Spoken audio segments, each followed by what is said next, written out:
Pessoal, vamos fazer o nosso review do último episódio da primeira temporada de Foundation, tá? De Fundação, lá da Apple TV. A gente tem feito aqui um review de cada episódio. Esse é o episódio número 10, o último da primeira temporada, e finalmente chegamos à primeira crise Seldon.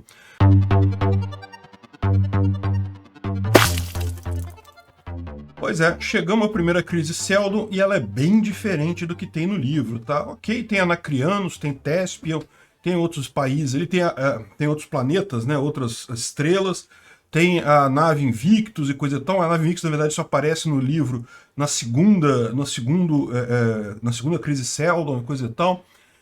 Enfim, eu vou ser sincero com vocês, eu não gostei muito não, eles desviaram muito do livro. Essa história principal, que é a fundação, que são as crises Seldon e coisa e tal, parece que eles abreviaram tudo, correram com tudo, fizeram tudo diferente e começaram a dar gás em outras histórias meio, enfim, fora do que tinha no livro original, né? Então meio que tirou a proposta original da fundação. Mas de qualquer forma, tem alguns pontos positivos, não foi tudo ruim não, vamos ver se melhora para a segunda temporada. Lógico, eu vou dar spoilers aqui da primeira temporada inteira, de todos os primeiros 10 episódios, inclusive desse último, e vou falar alguma coisa do livro também, tá? Então se você pretende ler o livro e coisa e tal, talvez fosse melhor você não assistir esse vídeo. Se for o caso, por favor, não esqueça de deixar o seu like, se inscrever aqui no canal antes de ir embora, e a gente se vê numa próxima aí, né?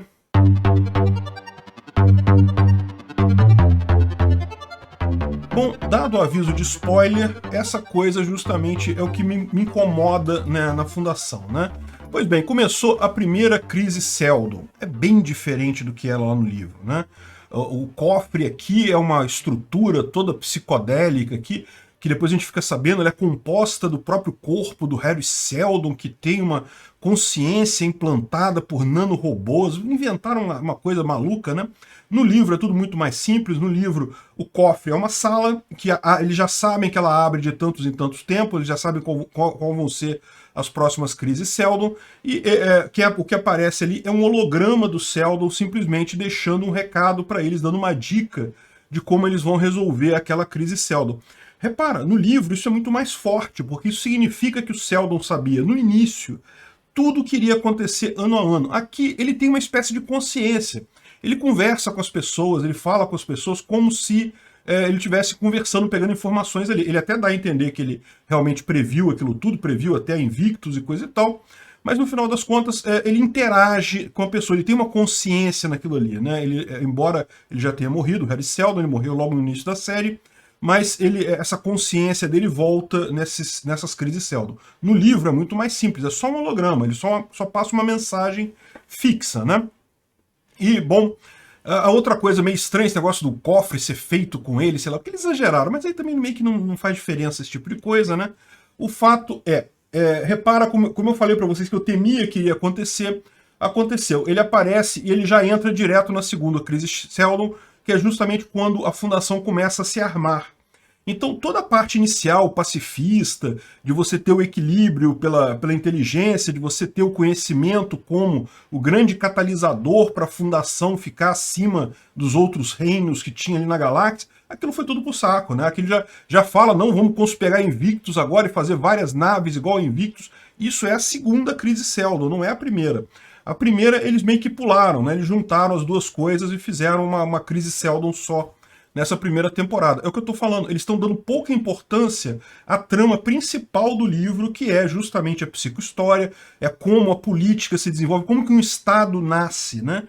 E aí tem toda essa história, como é que você faz para crescer um Estado. Ele começa com, primeiro, uma visão cultural, uma visão de inteligência, de capacidade, e só depois que ele parte para a questão da força física, de ter um exército, ter armas e coisa e tal. Aqui eles cagaram para isso, já foi direto para a arma, cheio de ação. Acho que eles não quiseram muito fazer a parte inicial, que é muito diplomacia, muito acordo, muita contrato, não sei o que lá, né? E, enfim, pularam direto isso. Uma pena.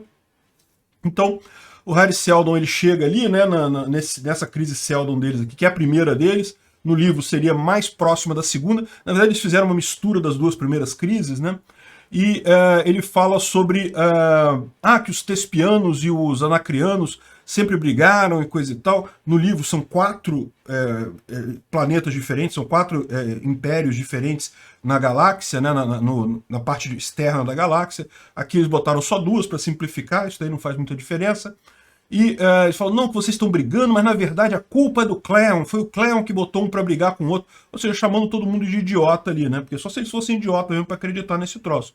Cambada de ser primitivo para acreditar, para não perceber que poderia ser uma intriga do imperador, né?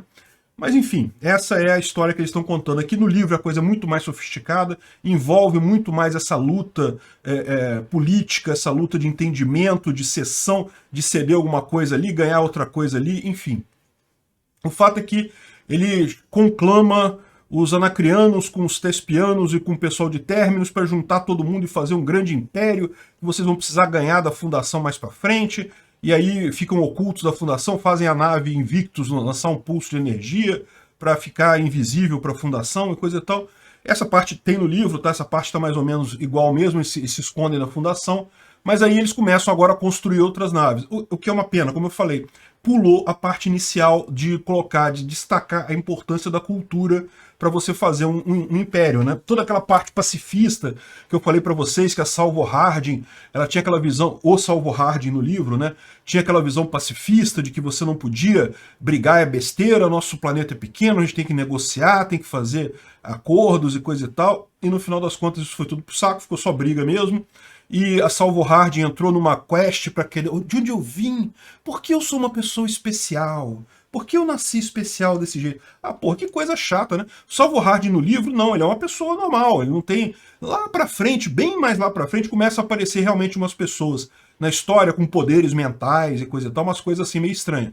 Mas no início da fundação são só pessoas normais, não tem esse papo de... Ah, não, eu tenho capacidade... Pô, achei uma coisa muito paia isso daí, viu? Sinceramente. Aí o que aconteceu? Eles trouxeram esse enredo de pessoas com poderes psíquicos, que tá lá na frente na fundação, bem mais rápido para frente, já para o início da fundação. Então tirou totalmente a força do Império, começada do segundo grande Império, que começa na fundação, né? Justamente por força de inteligência e sabedoria, negociação e coisa e tal, enfim. Pularam direto lá para a parte de armamentista, de juntar arma, não sei o que lá, e a Harry Seldon saiu para... Não, porque quem sou eu? De onde eu vim? Para onde eu vou? Por que eu sou uma pessoa tão especial assim? Tenho que me descobrir. Uma coisa que no livro não tem, pô. O Harry Seldon, ele tá lá, a função dele é justamente agir na psicohistória. Ele era o cara pacifista na história, né? O cara que acreditava no poder da cultura, o poder da informação, e não na força armada. Enfim, uma pena terem feito isso. Acho que foi um empobrecimento da história. Não estou dizendo que... eu sei que tem isso apela, acho que apela mais para as pessoas, né? Realmente no livro, os personagens são, como se diz, rasos, né? Assim, eles não têm emoções de gostar, de não gostar, não sei o que lá. É tudo muito lógico, é tudo muito político, é tudo muito ligado à ficção científica. É ciência mesmo, né? O Harry Seldon é justamente o cara que viu esse negócio da psicohistória. Aí você tem os atores que surgem ali, que são pacifistas, o cara que é mais agressivo, que é mais guerrilheiro e coisa e tal. Então, assim, é construído dessa forma a trama no livro. Aqui eles resolveram entrar nessa cast pela coisa interior. Por que eu sou especial? Por que eu estou aqui? Enfim, uma besteira, né?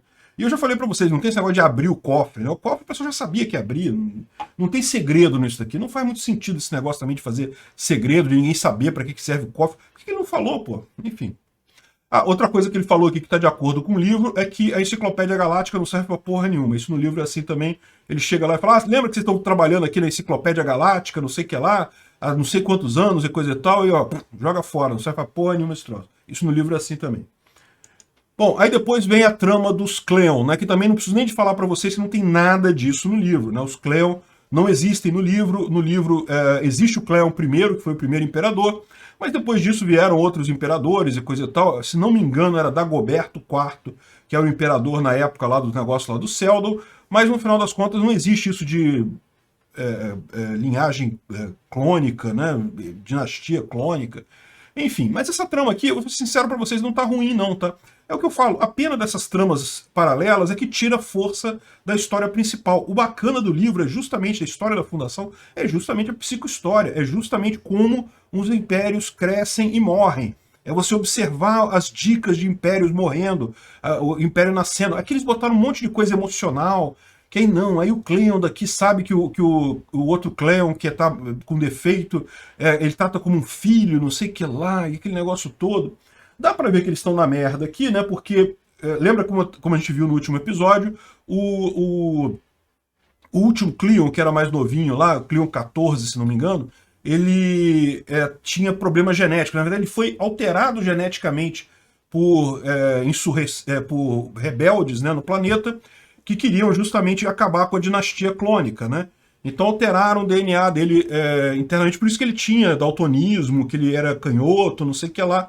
Isso tudo foi por conta de mudança genética. O que é uma coisa curiosa, tá? Esse pessoal errou nisso daí, porque você ser canhoto e algumas outras situações assim, na verdade, é influenciado pela genética. Se você tem pais canhotos, você tem mais chance de ser canhoto, mas você pode ser canhoto mesmo tendo pais destros. Ou seja, em tese, o DNA ele é um fator que contribui para você ter aquela mão preferencial, mas não é o único. Pode ter um fator aleatório envolvido aí, que lá no útero, né, o feto, quando está se desenvolvendo, começa a usar uma mão mais do que a outra, e aí o cérebro começa a utilizar mais aqueles neurônios, e aí aqueles neurônios crescem mais, então acaba ficando aquela mão preferencial da criança. Tem um fator aleatório ligado nisso daí, né, que, enfim. Mas aqui, o fato dele ser canhoto significa que ele está errado com um problema genético, né? E aí eles têm o dilema do que vão fazer com ele, né? E pô, tem que matar mesmo e coisa e tal. E eu achei essa história bacana porque tem uma reviravolta no final, né? Que aqui você tá achando, vão matar ele, coisa e tal. E aí no final, como eu falei, eu vou dar spoiler de tudo aqui, né? No final eles matam ele, coisa e tal. Aliás, o Cleon nem quer matar, mas a Demerzel mata o Cleon 14, o Cleon 13, que é aquele do meio, não quer matar, mas a Demerzel mata o menor, o menor, né? O Cleon 14. Só que aí eles descobrem que essa adulteração genética já acontecia há mais tempo. Inclusive, eles já tinham sido afetados geneticamente por esse ataque. Então, era um ataque hacker aí que fizeram no DNA deles, que já tinha mais tempo. Então, eles próprios já tinham alguma coisa diferente nessa história toda, né? Achei uma reviravolta interessante. Ficou interessante essa história. De novo, não tem nada a ver com fundação, mas ficou interessante a história, né? Enfim. Aqui eles voltam lá pro Seldon e falando que vocês têm que fazer, vamos nos unir e coisa e tal, e isso aí, que legal, o poder da união. Pô, coisa mais óbvia isso, cara, coisa mais idiota. Tratou os caras como burro mesmo, mas vocês não perceberam que foi os Cleon que armaram pra vocês e coisa e tal, enfim. Aí tem uma coisa que eu achei curiosa aqui, né? Aí o Elon Musk vai embora. Ah, não, ainda tem esse restinho da trama lá na capital, né, que o cara, realmente essa punição é uma punição foda que ele dá pra menina, né, que era a menina que conspirou para derrubar a dinastia. A punição foi que eles pegaram toda a família dela, até a quarta geração para cima, 700 pessoas, primos, tios, tudo que era ligado a ela na família, mataram todo mundo, e mataram todo mundo também que tinha algum contato com ela, de forma que não existe mais nenhuma pessoa viva, eu imagino, a não ser os próprios Cleons, que sabe que ela existe. Até o pessoal que trabalhava com ela ali no palácio foi morto, para ninguém ter noção de que ela existia. Ela não foi morta, ela foi colocada num estado lá de hibernação, de privação de sentidos. É uma punição meio foda mesmo, né? Mas enfim. Aqui é detalhe, esse negócio aqui, esse arco aqui já tá... O que eu achei bacana desse arco foi justamente a reviravolta no final, deles descobrirem que eles já foram alterados geneticamente. Então eles já não são o Cleon puro e coisa e tal, né? Enfim. Aí aqui tá Salvo Hard na busca interior. Quem sou eu? Por que eu sou assim? Por que eu sou tão especial? Coisa de idiota isso. Enfim, né? Realmente cagaram na história da coisa, quiseram botar muita emoção nisso daí. Assim, veja, eu não tenho nada contra esse tipo de coisa. O problema todo é que a ideia da fundação era justamente o bacana, era a ideia da psicohistória, era a política, era como o império surge e cai. Então você ter a parte lá de Trantor, mostrando Trantor morrendo, eu acho bacana, é uma coisa legal. E a fundação nascendo, como um novo império nascendo, coisa e tal. E aí botaram esse negócio, aí fizeram essa coisa maluca de que ela, na verdade, ela tem superpoderes, porque ela é filha caramba. Galdornik, que tá lá no planeta de água, lá no Cirnax, E aí daí ela vai buscar a mãe dela, não sei o que lá. E uma coisa meio estranha essa história, né? Assim, e tem uns furos também, né? Que eles começam aqui a mostrar, tem a parte da arvorezinha, que eles plantam a arvorezinha, aí tem um time-lapse, né? Que passa um monte de tempo, mostra aqui, ó, a fundação. Eles plantam a arvorezinha, que é a árvore de Anacreon ali, ou seja, veio todo mundo dos outros planetas para cá, o que não faz sentido isso, né? No livro, os outros é um império. Anacreon não é um planeta só, é um império de planetas. Tem vários planetas Anacreon. E agora vem todo mundo para Terminus. Isso não faz sentido, né? E aí eles falam que aí vai crescendo a arvorezinha aqui, a arvorezinha vai crescendo, crescendo, crescendo. Então passou um tempão, cresceu um monte de... o planeta, a fundação cresceu muito, coisa e tal. E daí o cara lá, o Hugo, agora ele é o piloto da Invictus, é o capitão da Invictus, coisa e tal. E aí quando chega, a criança com a mesma criança de sempre. Porra, peraí, como é que pode esse negócio de passar vários anos, crescer a cidade, crescer um monte de coisa, o cara virou piloto e coisa e tal. Essa criança ela tem defeito genético, ela não cresce, tem aquelas doenças de ficar anãozinha pra sempre, é isso? Porque, né, meio que não faz sentido esse troço, né? Mas enfim, eu acho que foi uma falha de continuidade terrível isso daqui, né? De qualquer forma, a Salvo Hardin resolve ir atrás da Gal Dornick. Eu não entendi porque isso não tem lógica nenhuma. Que diabo é isso? Vai abandonar Terminus, né? Salvo Hardin, na história de Terminus, fica conhecido como o primeiro prefeito de Terminus e que foi quem lançou toda a base da civilização lá, das cidades, do planejamento, da biblioteca. Eles criam uma universidade em Terminus e coisa e tal. Então, assim, é uma pessoa muito conhecida, ele fica sendo um ídolo para todo o resto da história da Fundação. E aqui não, ela sai para uma... Ai, quem sou eu? Vou me descobrir. Quero achar a mamãe. E não sei o que lá, eu preciso saber quem eu sou. E aí vou pegar uma nave pra puta que pariu para não fazer merda nenhuma, que não tem nada a ver com nada, para descobrir minha mãe e coisa e tal. Enfim. Não gostei dessa história, achei que eles subaproveitaram a Salvo Hardin. Não é porque trocou por mulher, eu acho que poderia perfeitamente continuar. Trocar homem por mulher não tem problema nenhum, eu acho que o personagem continua válido e coisa e tal. O que eu reclamo é a personalidade, o fato de que o Salvo Hardin ele tinha uma visão toda pacifista do mundo. Aqui ela não falou nada de pacifismo. Não teve nenhum ponto dela. Quando ela começou a achar que ela estava mais pacífica, coisa e tal, que ela estava aceitando as ideias do pai dela, coisa e tal, mas depois acabou, ela foi embora e a coisa não foi. Eu, sinceramente, eu não sei o que eles estão planejando. Será que eles estão querendo fazer também a Salvo Hardin, um personagem que dura múltiplas crises Seldon, que aparece várias vezes ao longo do caminho, né? Aquele eterno dilema que a gente falou, que a Fundação tem essa característica, né? Ela acontece em pequenas historiazinhas ao longo de muitos anos, então os personagens mudam todos, né? Isso realmente é uma coisa, eu confesso que até eu achei muito chato na hora de ler a Fundação esse aspecto, que a cada novo ciclo você tem que reaprender todos os personagens e coisa e tal, enfim. Bom, então ela vai lá para Sinax, lá para o planeta lá da mãe dela, né, da Gal Dornick. E, lógico, assim, porque essa daqui, na verdade, é a mãe adotiva dela, não é a mãe de verdade dela. E aí conta a história que ela é filha da Gal Dornick e que ela tem que ir pra lá, ela despede do Hugo e coisa e tal. E vai lá pra Sinax. E, sinceramente, eu fiquei frustrado com isso, achei que foi muito mal aproveitado o personagem aqui, né? Enfim. Aqui tem a parada do julgamento dele e que ele acaba... os dois discordam, esse daqui não quer matar porque acha que o garoto... é diferente, mas dá pra gente dar uma limpadinha nele, ele funciona ainda. E o outro não quer matar, não sei o que lá, e acabam matando ele. Só que aí, nesse momento aqui, eles descobrem que o DNA de todo mundo já foi pro saco, meu amigo. A dinastia genética, a dinastia clônica já se ferrou, já. Não existe mais o DNA original do Cleon I lá na parada. Eles são parecidos, lógico. E aí tem aqui, aparentemente, quem está por trás disso é justamente a Demerzel, né? Lógico, ela é a única pessoa que poderia fazer isso. Ou seja, aparentemente ela está por trás, inclusive, do ataque. Não falou nada, tá? A gente não sabe ainda, né? O que aconteceu aqui é que ela realmente teve um ataque aqui, arrancou a própria pele e mostrou ela como... Deixa eu voltar aqui para aparecer ela como um robô, tá vendo? Isso aqui... Bom, a gente sabia que ela era um robô, né? Isso é outra coisa. No livro, é uma grande revelação você dizer que o Eto Demerzel, no livro, ele é homem, o que o Eto Demerzel é um robô. Isso só fica sabendo lá pra frente no livro. Aqui eles já botaram de cara, todo mundo sabia que ela era um robô. E agora parece que ela tá tendo um ataque qualquer, arrancou a própria pele. Tudo leva a crer que ela tá, de alguma forma, envolvida com essa sabotagem da dinastia genética, mas não deu certeza, né? E aí aqui chega a Gal Dorn, que chega lá em Sinax e coisa e tal, muito bonita, as imagens do planeta, ela, aquele negócio, né? Ah, eu falei que ia subir o nível dos mares, alagou tudo mesmo, tá vendo, seus negacionistas da mudança climática?